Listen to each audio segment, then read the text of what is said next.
एक दिन अचानक यतीम खाने के मैनेजर साहब के दफ्तर में मुझे बुलाया गया।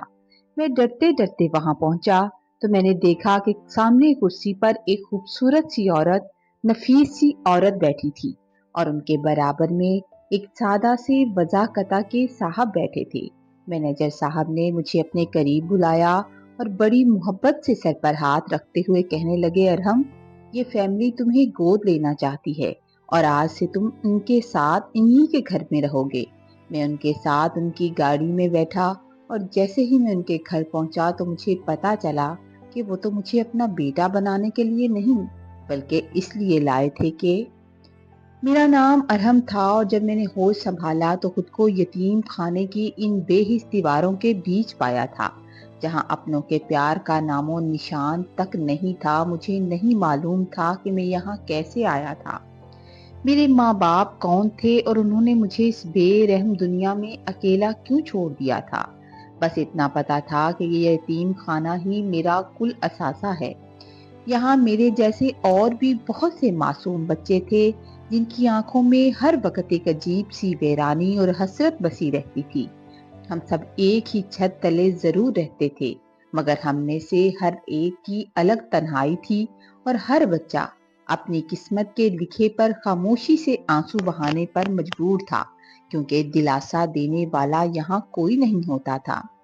इस यतीम खाने में मेरा एक बेहतरीन दोस्त था जिसका नाम अली था। हम दोनों हर वक्त साथ रहते और अपना दुख सुख एक दूसरे से बांटते थे। हमने कई रातें एक साथ जाग कर गुजारी थी और ख्वाब बुनते थे कि काश एक दिन हमारी भी अपनी कोई फैमिली होगी। और फिर एक दिन अचानक एक जोड़ा यतीम खाने में आया और उन्होंने अली को गोद ले लिया। वो दिन मेरे लिए बहुत भारी था क्योंकि मेरा वाहद सहारा मुझसे बिछड़ रहा था। अली इनके साथ चला गया और मैं बिल्कुल अकेला रह गया। कई दिन तक मैं उदासी के आलम में यतीम खाने के कोनों में छुपकर रोता रहा और उसकी कमी शिद्दत से महसूस करता रहा। कुछ महीनों बाद एक दिन मैनेजर साहब की इजाजत से मुझसे अली मिलने के लिए आया। वो बहुत खुश नजर आ रहा था। उसने नए कपड़े पहन रखे थे। उसने मुझे बताया कि उसे गोद लेने वाले लोग बहुत अच्छे हैं, वो उसका बहुत ख्याल रखते हैं और उसे बिल्कुल अपने सगे बेटे की तरह रखते हैं और ढेरों प्यार और ढेरों खिलौने ला कर देते हैं। उसकी बातें सुनकर जहां मुझे खुशी हुई, वहीं मेरे दिल में एक तड़प सी जाग उठी कि काश काश कोई मौजज़ा मेरे साथ भी हो जाए। काश कोई आए और मुझे भी अपना बेटा बना कर ले जाए। मैं रातों को उठकर अल्लाह से दुआ करने लगा कि ए बारी ताला, कोई ऐसा जोड़ा नहीं जो मुझे भी अपना ले। क्या कभी मुझे भी वो ममता और बाप का साया नसीब होगा जिसका जिक्र अली कर रहा था। वहाँ की जिंदगी हर दिन अब एक नई उम्मीद और दुआ के साथ गुजरने लगा था कि शायद आज मेरी बारी आ जाए और कोई मेरा हाथ थाम कर मुझे इस तन्हाई से निकाल कर ले जाए। मैं अक्सर यतीम खाने के बड़े गेट की तरफ देखता था कि कब कोई गाड़ी रुकेगी और मेरे नसीब का सितारा चमकेगा। अली की खुशी देखकर मेरे दिल में जीने की एक नई उमंग पैदा हो गई थी। मैंने सोच लिया था कि अगर कोई मुझे ले भी गया तो मैं उनका बहुत फर्मा बरदार बेटा बनकर रहूंगा।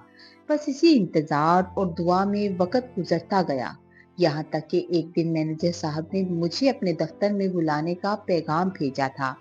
बुला आखिर वो दिन आ ही गया जिसका मैंने बरसों इंतजार किया था।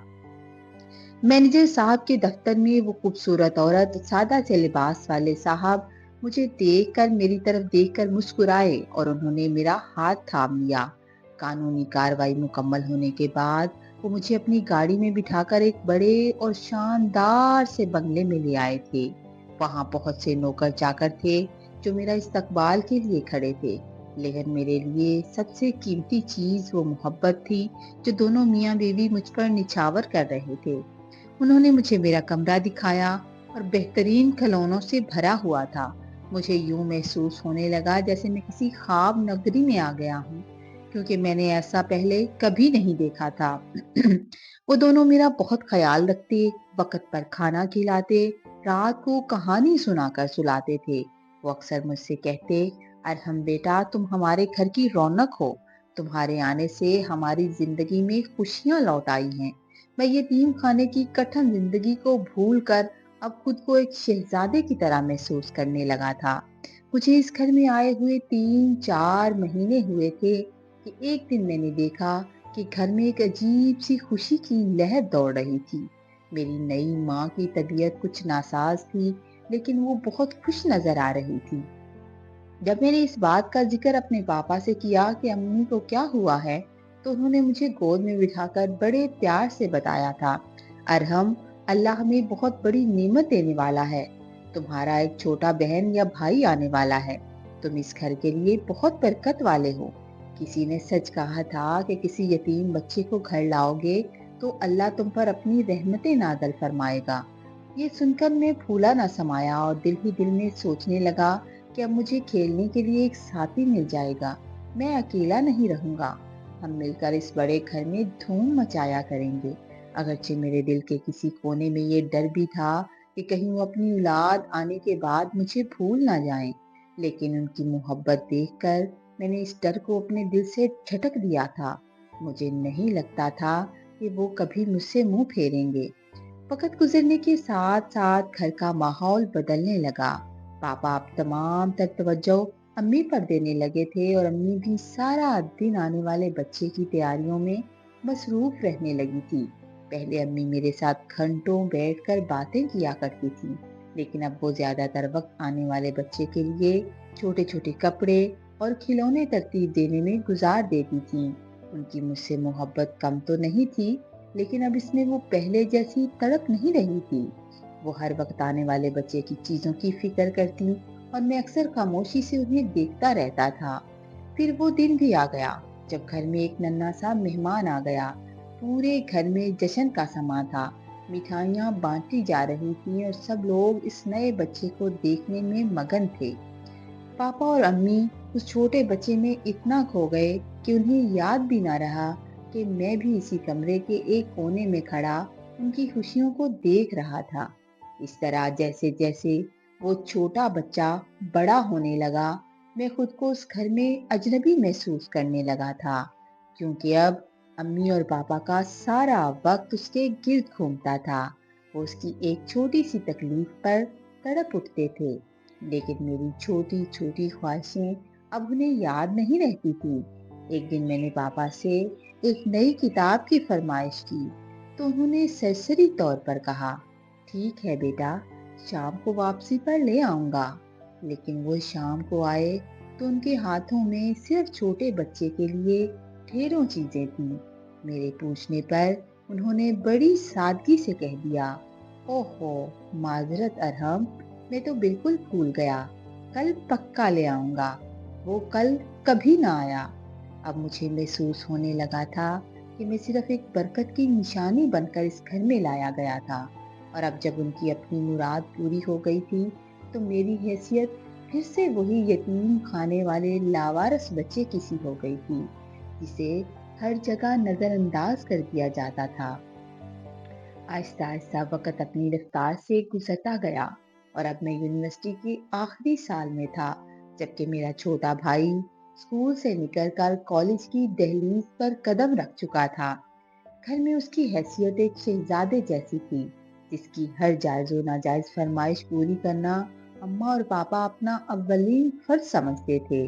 میں اپنے بھائی سے بے حد محبت کرتا تھا اور اسے اپنا خون سمجھتا تھا، لیکن وقت کے ساتھ ساتھ مجھے محسوس ہونے لگا کہ امی اور پاپا کا رویہ میرے ساتھ صرف ایک ذمہ داری تک محدود ہو گیا تھا۔ وہ میری ضرورتیں تو پوری کرتے تھے، مجھے وقت پر کھانا مل جاتا اور میری فیس بھی بھر دی جاتی، لیکن اس میں وہ پہلے جیسی تڑپ اور پیار بھرے بول اور وہ اپنائیت تقریباً غائب ہو چکی تھی، جو کبھی میری آمد پر ان کے چہروں سے جھلکتی تھی۔ اب ان کی تمام تر محبتیں، دعائیں اور توجہ صرف اپنے سگے بیٹے کے گرد گھومتی تھی، اور میں اس بھرے گھر کے کونے میں پڑا وہ اضافی مرد بن چکا تھا، جس کی زندگی کا احساس اب کسی کو نہیں ہوتا تھا۔ ایک دوپہر جب میں یونیورسٹی سے واپس آیا تو ڈرائنگ روم سے نانی جان کی آواز سنائی دی، جو امی سے کہہ رہی تھی، بیٹی، اب تو اللہ نے تمہیں اپنی اولاد دے دی ہے، تمہارا اپنا بیٹا اب جوان ہو رہا ہے، تو پھر اس غیر کے بچے کو اب تک اپنے سر پہ کیوں رکھا ہوا ہے؟ اگر تم چاہو تو उसे वापस यतीम खाने छोड़ाओ या कहीं और इसका बंदोबस्त कर दो। अब इसे यहाँ रखना थोड़ा बोझ सा लगता है। मुझे इसे देखकर ये गैर गैर सा लगता है। नानी की ये कड़वी बातें सुनकर मेरा दिल दहल गया और मैं वहीं साकत खड़ा रह गया। लेकिन अम्मी ने जवाब दिया, नहीं मम्मी, मेरा अपना बेटा तो अभी छोटा है और हम अब माशाल्लाह से बड़ा हो गया है। कल को ये यूनिवर्सिटी से फारिग होकर बाप का हाथ बटाएगा और घर के कामों में मददगार साबित होगा। इसलिए इसे रहने दें। मैं इसे इस तरह वापस नहीं भेज सकती। अम्मी की ये बात सुनकर मेरी आंखों में आंसू आ गए। मुझे खुशी तो थी कि उन्होंने मुझे निकालने से इनकार किया, लेकिन ये जानकर रूह जख्मी हो गई कि वो मुझे अब अपना बेटा नहीं बल्कि मुस्तकबिल का एक मुफ्त मुलाजम या मददगार समझकर घर में रख रही हैं। यूनिवर्सिटी के आखिरी साल के अखराजात बहुत ज्यादा थे और मुझे एक खास प्रोजेक्ट के लिए कुछ अजाफी रकम की जरूरत थी। पापा का रवैया अब बहुत बदल चुका था और वो जब भी मुझे पैसे देते तो उनके माथे पर बल आ जाते और वो मुझे फजूल खर्ची ना करने की नसीहतें करने लगते। जबकि छोटे भाई की एक जिद पर वो हजारों रुपए बगैर सोचे समझे लुटा देते थे। एक दिन खाने की मेज पर जब सब बैठे थे, मैंने हिम्मत जमा करके पापा से पैसों का जिक्र किया, तो मेरा छोटा भाई अचानक बदतमीजी से बोल पड़ा, भाई, अब काफी बड़े हो गए हो, अपनी पढ़ाई खत्म करो और बाहर जाकर कोई नौकरी ढूंढो और अपना बोझ खुद उठाना सीखो। पापा की जायदाद, उनके पैसे और इस घर की हर चीज पर सिर्फ और सिर्फ मेरा हक है। आप हर वक्त उनसे मुतालबा क्यों करते रहते हैं? ये सुनकर मेरे हलक में निवाला फंस गया और मुझे यूं लगा जैसे किसी ने भरे मजमे में मुझे सरेआम थप्पड़ मार दिया हो। उसकी आंखों में मेरे लिए हकारत थी और पापा खामोशी से उसे देख रहे थे। अपने छोटे भाई के मुंह से इतनी तलख और घटिया बात सुनकर मुझ में मजीद वहां बैठने की हिम्मत नहीं रही थी। मैं खामोशी से उठा और अपना दिल मसल कर अपने कमरे में आ गया था। मैंने खुद को कमरे में बंद कर लिया और बिस्तर पर गिरकर रोने लगा। जिस भाई को मैंने हमेशा जान से ज्यादा अजीज रखा, वो आज मुझे जतला रहा था कि मैं इस घर का वारिस नहीं हूँ। कुछ देर के बाद पापा मेरे कमरे में आए। मैंने सोचा शायद वो उसकी बदतमीजी पर शर्मिंदा होंगे, लेकिन उन्होंने बड़े सुकून से कहा, अरहम बेटा, वो तो तुम्हारा छोटा भाई है, अभी नादान है और जवानी के जोश में कुछ भी बोल देता है। तुम बड़े हो, उसकी बातों को दिल पर मत लिया करो, उसे नजरअंदाज किया करो। अगर तुम्हें उसकी बात बुरी लगी है तो उसकी तरफ से मैं माफी मांग लेता हूँ। बस करो और मूड ठीक कर लो। पापा के नरम अल्फाज ने एक बार फिर मेरे सादा दिल को मोम कर दिया था। मैं ये सोचकर खुश हो गया कि चलो पापा को मेरी तकलीफ का एहसास तो है। मैं ये ना समझ सका कि वो उसे सुधारने की बजाय सिर्फ मुझे खामोश करवा रहे थे कि घर का सुकून बर्बाद ना हो। वक्त गुजरने के साथ साथ पापा की सेहत बिगड़ने लगी थी और वो अक्सर बीमार रहने लगे थे, जिसकी वजह से मैंने यूनिवर्सिटी से फारग होते ही उनके कारोबार में हाथ बटाना शुरू कर दिया था। पापा ने कारोबार की तमाम बागडोर और इख्तियारात अपने हाथ में रखे हुए थे, लेकिन सारा दिन की भाग दौड़ और मेहनत मेरी होती थी। एक दिन दफ्तर में काम के दौरान अचानक उनकी तबीयत बहुत ज्यादा बिगड़ गई और वो बेहोश होकर गिर पड़े। मैं बदहवास होकर उन्हें फौरन हॉस्पिटल ले गया, जहां डॉक्टरों ने तफसीली मुआयने के बाद एक होलनाक खबर सुनाई कि उनका एक गुर्दा मुकम्मल तौर पर नाकारा हो चुका है और दूसरा भी तेजी से काम छोड़ रहा है। ये सुनकर मुझ पर जैसे कयामत टूट पड़ी। मैंने ये बात अम्मी को ना बताई ताकि वो परेशान ना हो। वहीं हॉस्पिटल में खामोशी से अपना टेस्ट करवाया। जब डॉक्टर ने बताया कि मेरा गुर्दा पापा से मैच कर गया है, तो मैंने एक लम्हा जाया किए बगैर फैसला किया कि मैं अपना गुर्दा अपने बाप को देकर उनकी जिंदगी बचा लूंगा। ऑपरेशन कामयाब रहा और पापा की तबीयत बेहतर होने लगी। लेकिन मैंने डॉक्टर से वादा लिया कि वो मेरा नाम किसी को नहीं बताएंगे। کیونکہ میں نہیں چاہتا تھا کہ پاپا مجھ پر بوجھ محسوس کریں۔ میں آپریشن کے 2-3 دن کے بعد ہاسپٹل سے خاموشی سے غائب ہو گیا تھا کہ کسی کو شک نہ ہو۔ جب اماں اور چھوٹا بھائی ہاسپٹل پہنچے تو پاپا کو ہوش آ چکا تھا۔ ماں کہنے لگی، دیکھ لو، وہ آپ کا اپنا خون ہے، خون نہیں ہے، اسی سے آپ کی بیماری سے کوئی سروکار نہیں۔ وہ تو اپنے دوستوں کے ساتھ گھومنے نکل گیا ہے، جبکہ آپ کا سگا بیٹا دن رات آپ کے سرہانے کھڑا آپ کی خدمت کر رہا ہے۔ پاپا بھی امی کی بات سن کر افسردہ ہو گئے۔ جس بیٹے کو میں نے پالا وہ مشکل وقت میں ساتھ چھوڑ گیا، جبکہ انہیں نہیں معلوم تھا کہ ان کے جسم میں جو گردہ دھڑک رہا ہے وہ اسی غیر کہلانے والے بیٹے کا تحفہ ہے۔ اگلے دن جب ڈاکٹر پاپا کا آخری معائنہ کرنے کے لیے آیا اور انہیں چھٹی دینے لگا تو اس نے امی اور پاپا کی باتیں سن کر خاموشی توڑ دی اور کہنے لگا، آپ لوگ غلط فہمی کا شکار ہو رہے ہیں۔ آپ کا وہ بیٹا ارحم، اس کے بارے میں آپ کہہ رہے ہیں کہ وہ دوستوں کے ساتھ ہے، وہ دراصل اسی وقت بستر پر ہے، کیونکہ اس نے اپنی زندگی آپ کو دے دی ہے۔ اس نے مجھ سے وعدہ لیا تھا کہ میں اس کا نام نہ بتاؤں، لیکن میں ایک معالج ہونے کے ناطے آپ کو یہ بتانا فرض سمجھتا ہوں کہ آپ کا بیٹا آپ سے کتنی محبت کرتا ہے۔ اس نے وہ گردہ آپ کو ڈونیٹ کیا ہے تاکہ آپ دوبارہ جی سکیں، اور وہ ہاسپٹل سے اس لیے غائب ہوا تاکہ آپ کو اس کی قربانی کا احساس نہ ہو اور آپ اس کی نظر میں شرمندہ نہ ہوں۔